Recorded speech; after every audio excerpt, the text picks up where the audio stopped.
गाजियाबाद में एक रिटायर्ड अधिकारी की हत्या से हड़कंप मच गया और बड़ी बेरहम तरीके से हत्याकांड को अंजाम दिया गया था।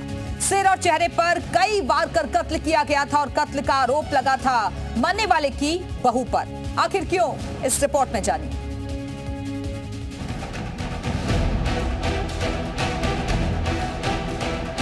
एक घर के अंदर मौत की ऐसी इबारत लिखी गई जिसने पुलिस वालों को भी परेशान कर दिया। खून की ऐसी खौफनाक कहानी लिखी गई जिसने खाकी को भी सोचने पर मजबूर कर दिया। गाजियाबाद के गोविंदपुरम इलाके में एक बहू पर अपने ससुर की बेरहमी से हत्या का आरोप लगा। हत्याकांड के बाद से आरोपी बहू फरार है।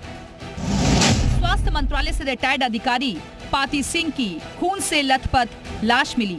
पाती सिंह के सिर और चेहरे पर चोट के गंभीर निशान मिले। पड़ोसियों की माने तो ससुर और बहू आरती के बीच झगड़ा हुआ था। आरोप है कि बहू आरती ने ससुर के सिर और चेहरे पर बैट से कई बार किए, जिससे पाती सिंह की मौके पर ही मौत हो गई।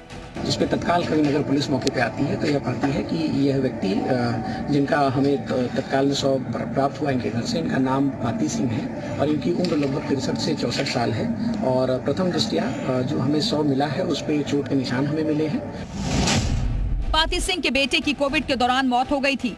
आरोप है कि पाती सिंह के कई महिलाओं से अवैध संबंध थे, जिनमें से एक महिला कुछ समय पहले तक घर में रहती थी। आरोप ये भी है कि पाती सिंह की अपनी बहू पर बुरी नजर थी, जिसकी वजह से आए दिन झगड़ा होता रहता था। परिवार में इनके बेटे, जहां तक अभी हम लोगों को सूचना प्राप्त हुई है कि कोरोना में इनके बेटे का देहांत हो गया था। इनकी बहू रह रही थी और टॉप फ्लोर पे इनके यहाँ एक किराएदार का परिवार रह रहा था। इस सनसनीखेज हत्याकांड से पूरा इलाका सन्न रह गया। फिलहाल पुलिस आरोपी बहू आरती की तलाश में जुट गई है। जी मीडिया के लिए गाजियाबाद से पीयूष गौड़ की रिपोर्ट।